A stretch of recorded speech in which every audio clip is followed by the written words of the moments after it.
Good day, everybody. Today we are working on a 2008 Toyota Yaris, being sold from one family member to another family member. So I'm the family member that gets to get it ready for safety. We already had it at the shop. Doesn't need much, but needs a couple of front struts, front brakes, and these headlights polished up. So today we're going to be working on the struts. Obviously, while I got a part, I'll probably do the brakes, but we're going to focus on the struts right now. How to take those off. Obviously, we got to start with taking off the wheel. You got it jacked up already. Make sure you use jack stands. I still got to get one under there. I've not done that yet. Chock your back wheels. Also haven't done that yet, but we'll get to that. Then we're gonna have to get under there to get the mounts off from up the top, and we'll show you how all that's done. And as you can see, these brakes look like crap. This car's been sitting for a few weeks now, so we gotta pull that caliper. We're gonna pull the caliper off. We're gonna pull the rotor off. I've sprayed the bolts on the strut with some penetrating fluid just to hopefully let it sink in a little bit, get those things off without too much problems. So she's a 17 mil bolt on the back, the main mounting bolts on there. I believe these ones up here for the caliper slider bolts, I think that's a 14 or maybe a 13, can't remember now, but we'll get to that in a bit. Right now I'm just worried about getting the calipers off of here so we can get the rotors off, and then we can work on the struts. So the reason why we needed to do the struts on this car is that the springs are broken. And now when you look here, you can't really see anything obvious. It still looks like the spring's still there. The car still sat fine. You didn't really notice anything. But when you reach in here, reach around this side here, and you can see feel a sharp edge on this one here. I'll show you what that looks like here. That sharp edge of metal right back there, that's a broken spring. And now, it's obviously probably only missing half a coil or so there that's sitting on the bottom of the strut mount there, but that's won't pass safety that way. And you know, again, we never noticed it as far as I understand. They never noticed when they're driving the car, but you got to get that swapped out. So instead of doing just a spring, we're gonna do a whole new, what I call a quick strut. It's a strut with everything all attached to it. What I just realized now is I didn't get links for this one. I might be going back to the shop to get new links, because 9 times out of 10, those links are not coming off. And so we're probably gonna end up having to cut those off as well. It just keeps getting better. So let's start getting these wheels off here.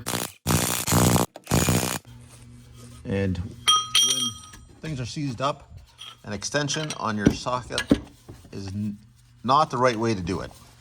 Not at all.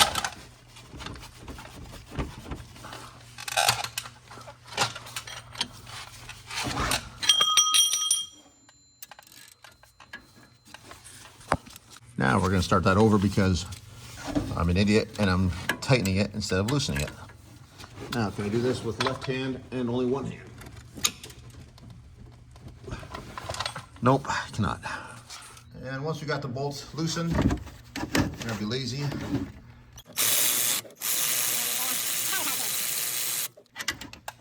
There's one. Throw that in here. One caliper bolt.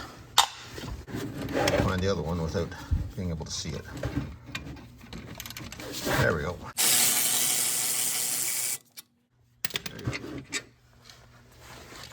Caliper's been loosened. Of course, it's going to be stuck on the rotor, but that's all right. We'll get that off of there, and then we'll get them to the strut. So typically what I'll do is if your caliper is stuck onto the rotor and you don't care about the brake pads or the rotor, you're replacing both of them, take a flat screwdriver, wedge in there, and pry it off like that. I'm not going to do it all the way because I don't want it to just hang from the brake hose. I'm trying to not wreck the brake hose in the process. I see a lot of guys just let them hang. I don't like doing it that way. To me, that's just asking for problems with the brake hose.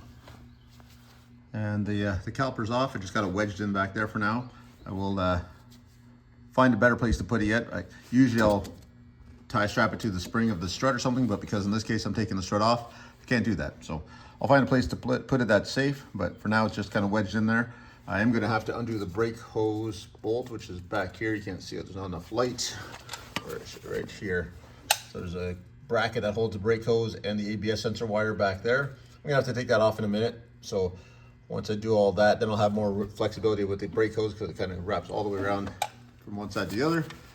But for now, once the caliper's undone, rotor just comes off, and you can see how crusty this one looks. It's probably not really that bad, just from sitting for a while. We're gonna undo these bolts here, or nuts here, and we're gonna have to hammer out these bolts. Typically what I'll do is I'll loosen this off till it's flush at the end, and use a hammer and tap it out. Like I said, my biggest concern is the sway bar link, so we're gonna maybe tackle that next. I lied. The next thing we're gonna do is take that bracket off for the brake hose, so we have more room to move everything there. So that is a 14 millimeter bolt back there, so I'm just gonna take that out. I've already broken it loose, but it shouldn't be overly tight in the first place.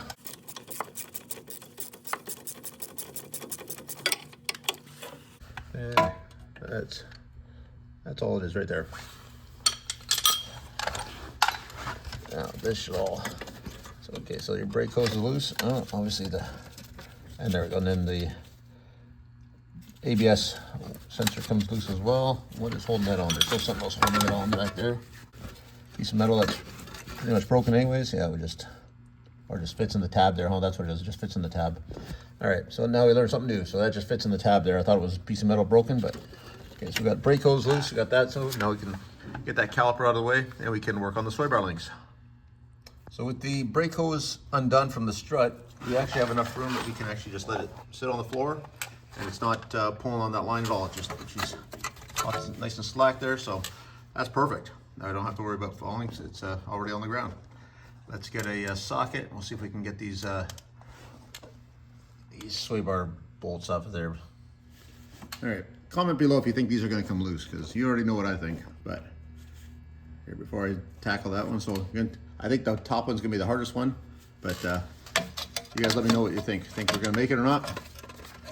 Let's get the flashlight in there. See if we can have any luck here.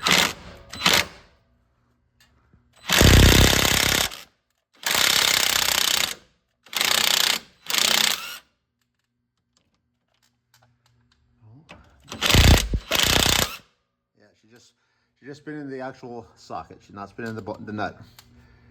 But now we can put a, you think an Allen key, if you see that, an Allen key in there. But, so maybe we'll try that, see if we get lucky that way.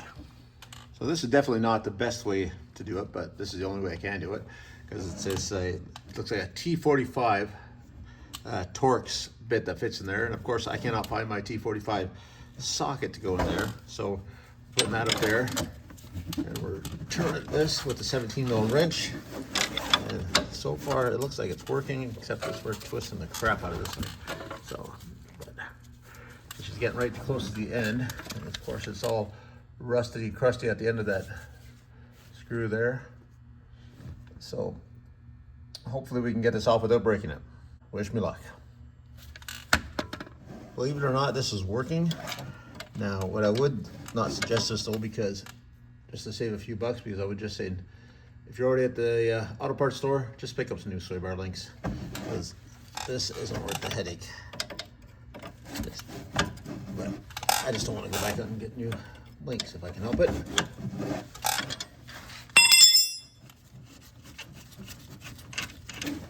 Success. Take this out, and sway bar link is loose and still in reasonable shape. I'm pretty sure these were put on new a year or so ago, but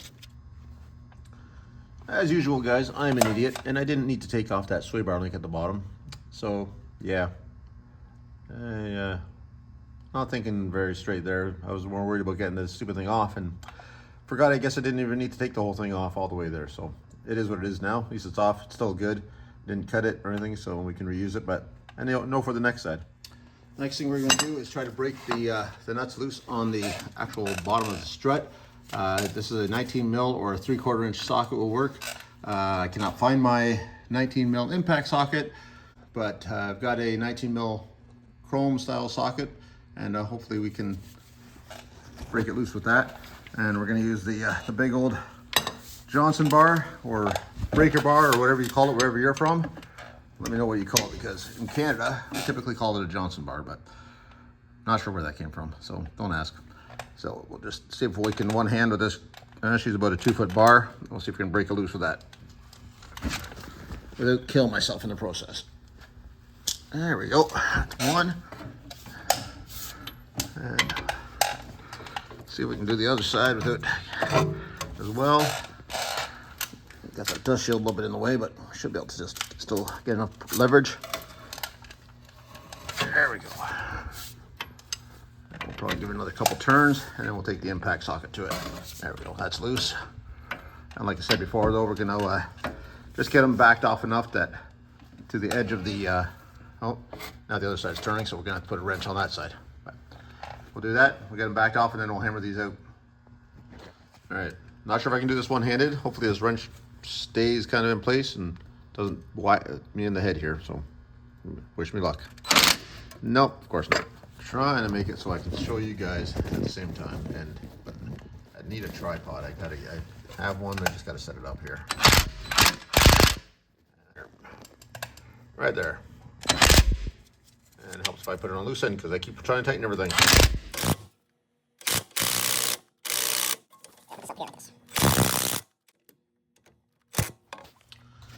All right, with that, we've got both the bolts out of the lower strut mount, and you can see she's all loose there now. So we're gonna break that loose from there. That's off your steering knuckle. So that's just hanging up by the top bolts up here. We got to go to the inside the engine compartment and get those off. The actual bolts came out of it quite easy. I didn't even have to hammer them out like I was worried about. They're not splined on this one like some vehicles are. And of course, we got our Tim Hortons coffee in the way here. Underneath there, we got to get that cover off of there and figure out how she's held in. I honestly haven't even looked at it yet, so I'm not sure. 2 hours later. Well, this wasn't pretty. So to get this one on the top nut, there's a nut there with an Allen key, and it's a 6mm Allen key that's supposed to go on the top there. Well, trying to get that, couldn't get the stupid thing in, so I ended up drilling a hole in the top here to get underneath through there with a long Allen key.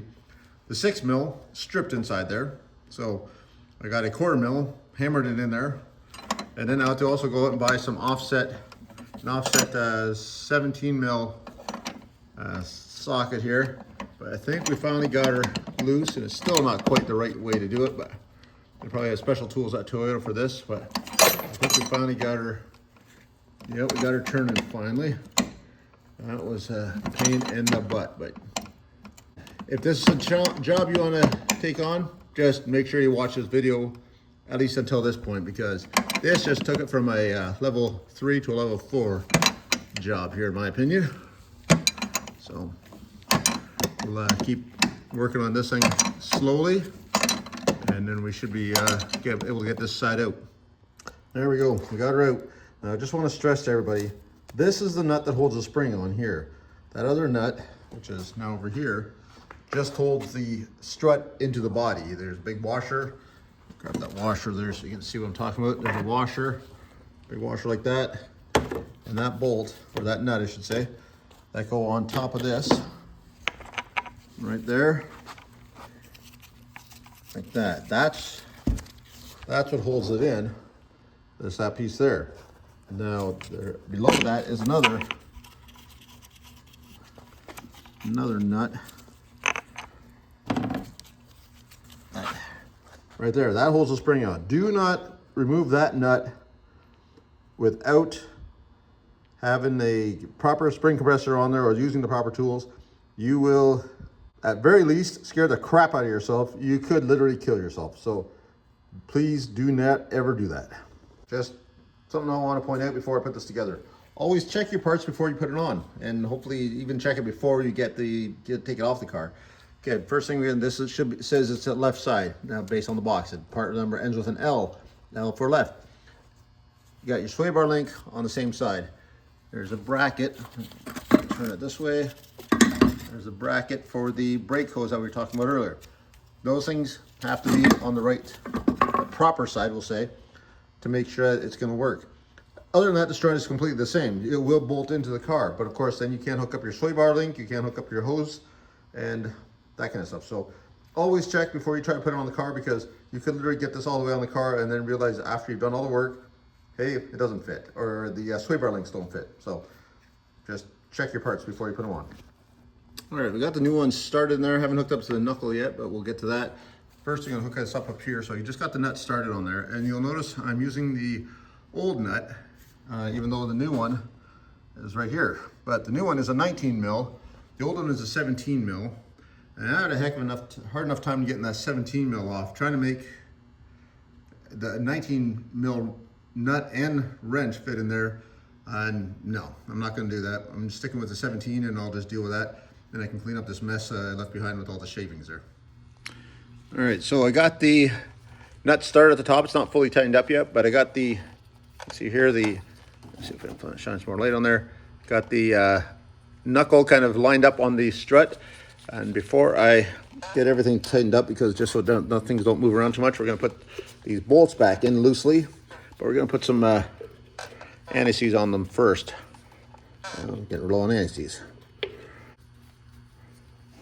See if we can see if this is lined up. Let's see if I can still get it on camera here.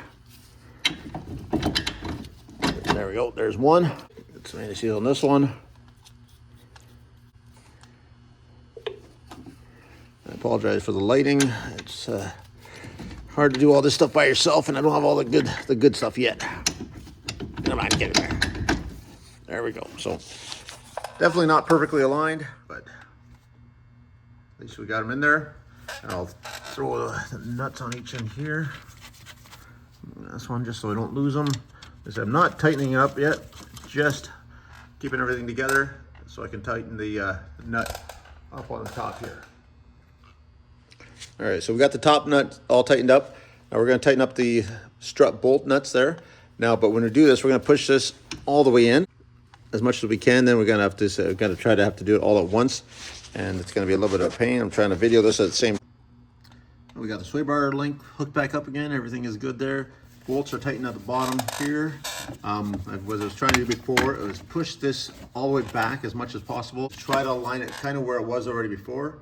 I forgot to mention that earlier. You want to try to at least keep the alignment as close as possible. Every time you do struts, so you are going to need an alignment after the fact, because this is where you adjust your caster and camber on these bolts, mostly the top one, and so it's not going to be your toe in and toe out so much as far as that. That's all done through your tie rod over here, but your caster and camber is going to be done through these bolts.